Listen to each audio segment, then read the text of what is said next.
ధన్యవాదాలు సార్. శ్రీ చంద్రబాబు నాయుడు గారి యొక్క క్యాబినెట్లో ఒక యువ ప్రతినిధి ఉన్నారు, ఒక యువతకు మార్గదర్శి ఉన్నారు.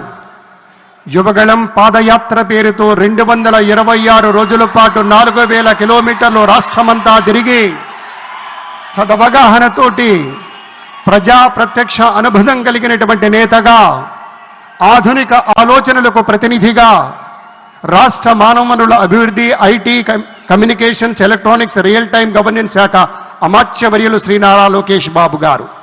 బాబు గారి తనయుడిగా కాదు, వారి యొక్క ఆలోచనలకు తనయుడుగా అన్నట్టుగా ఈ రాష్ట్ర అభివృద్ధికి కట్టుబడి నిబద్ధతతో కృషి చేస్తున్న శ్రీ నారా లోకేష్ గారిని మాట్లాడవలసిందిగా మనవి.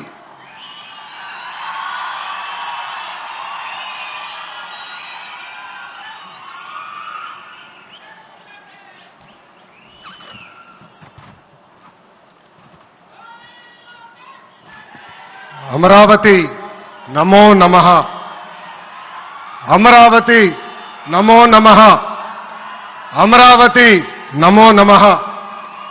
వేదికమైనున్న ఆర్కిటెక్ట్ ఆఫ్ మోడర్న్ భారత్ గౌరవ ప్రధానమంత్రి నరేంద్ర మోడీ గారికి, మన పేదల నాయకుడు గౌరవ ముఖ్యమంత్రి చంద్రబాబు నాయుడు గారికి, నా అన్న గౌరవ ఉప ముఖ్యమంత్రి పవన్ అన్నకి,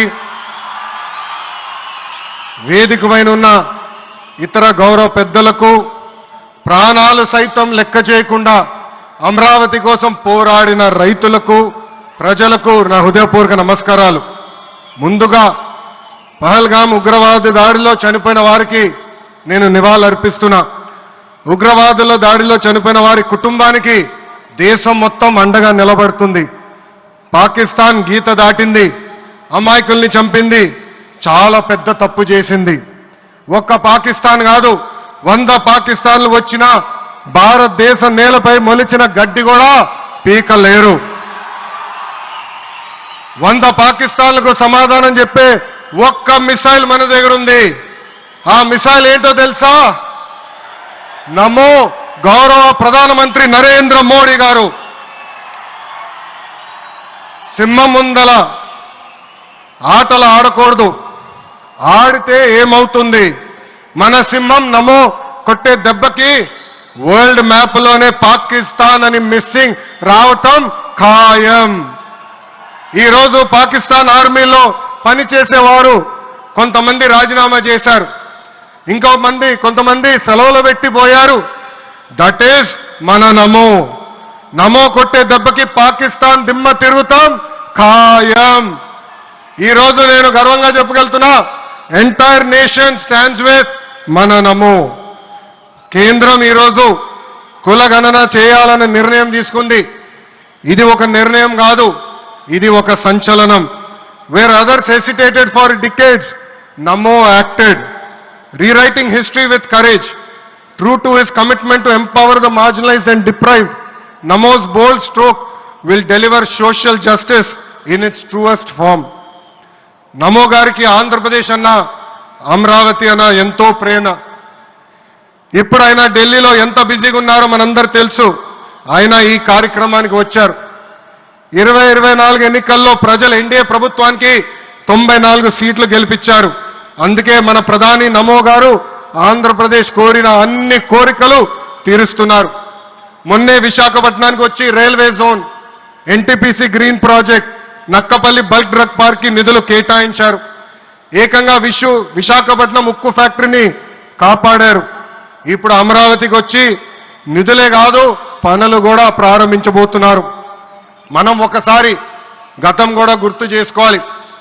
2014లో రాష్ట్ర విభజన జరిగింది. కట్టుబట్టలతో మెడబట్టి మన బయటికి గెంటేశారు. ఎక్కడి నుంచి పరిపాలించాలో తెలియని పరిస్థితి. కానీ మన సిబిఎన్ గారికి సంక్షోభాలు కొత్త కాదు. ఒక పక్కన సంక్షేమం, మరో పక్కన అభివృద్ధి చేసి చూపించారు. అందరి ఆమోదం తెలిపిన తర్వాతనే అమరావతి రాజధానిగా ప్రకటించారు. రైతులు చేసిన త్యాగం వల్ల ఈరోజు అమరావతి ఏర్పడింది. ఒకే రాజధాని, అభివృద్ధి వికేంద్రీకరణ అనే ఎజెండాతో మన ప్రభుత్వం ముందరికెళ్ళింది. రాయలసీమను ఎలక్ట్రానిక్స్, ఆటోమోటివ్, రెన్యూవబుల్ ఎనర్జీ హబ్గా తయారు చేశాం. గోదావరి జిల్లాలో ఆక్వాని పెద్ద ఎత్తున ప్రోత్సహించాం. ఉత్తరాంధ్రలో ఐటీ ఫార్మా కంపెనీలు కూడా ఆనాడు మనం తీసుకొచ్చాం. కానీ 2019 నుంచి 24 వరకు విధ్వంస పాలన మనం చూసాం. మన సిబిఎన్ పై ఉన్న వ్యక్తిగత కక్షతో అమరావతిని చంపేయాలని చూశారు. ఒక్క ఇటుక కూడా పెట్టకుండా 3 రాజధానులంటూ 5 సంవత్సరాలు గడిపేశారు. 8 ఏళ్ల పిల్లోడి దగ్గర నుంచి 80 సంవత్సరాల వృద్ధుల వరకు జై అమరావతి అంటూ జెండా బతుకుని రోడ్డు పైకి వచ్చి ధర్నాలు చేస్తాం, పోరాటాలు చేస్తాం మనందరం చూసాం. జై అమరావతి అన్నందుకు రైతులకి సంఖ్యలు వేశారు. జై అమరావతి అన్నందుకు మహిళా రైతుల్ని పోలీస్ బూటులతో తన్నిచ్చారు.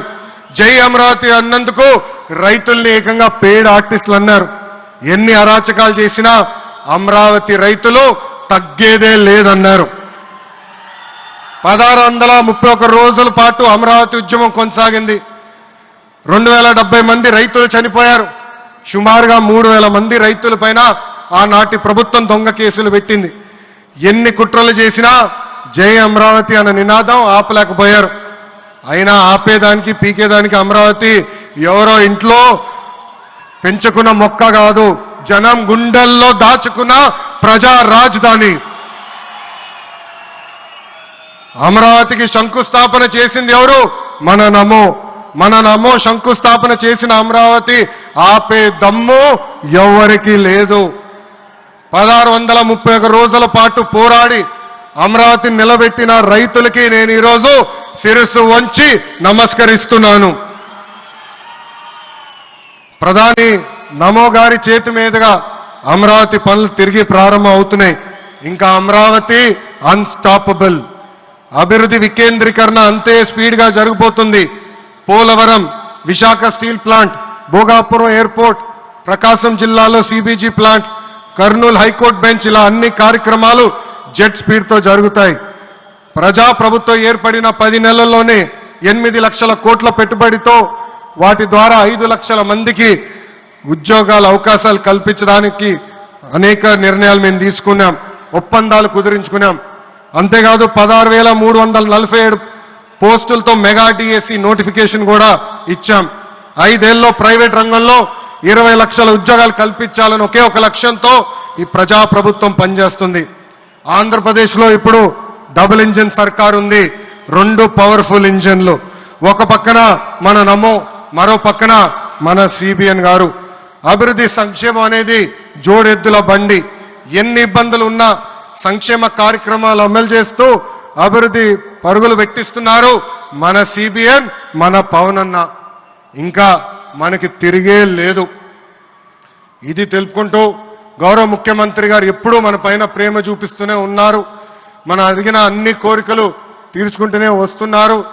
నాకు తెలిసినంత వరకు ఏ రాష్ట్రాన్ని కూడా గౌరవ ప్రధానమంత్రి గారు ఇన్నిసార్లు వెళ్ళింది లేదు. దానికి నేను హృదయపూర్వక ధన్యవాదాలు తెలుపుకుంటూ జై అమరావతి, జై అమరావతి, జై అమరావతి, జై ఆంధ్రప్రదేశ్, జై ఆంధ్రప్రదేశ్, జై ఆంధ్రప్రదేశ్. నరేంద్ర మోడీ గారి నాయకత్వం, నరేంద్ర మోడీ గారి నాయకత్వం, చంద్రబాబు నాయుడు గారి నాయకత్వం, పవన్ అన్న నాయకత్వం. జై హింద్. అద్భుతం. ఒక ఉత్తేజపూర్వకమైనటువంటి ప్రసంగాన్ని అందించారు శ్రీ లోకేష్ గారు. ధన్యవాదాలు.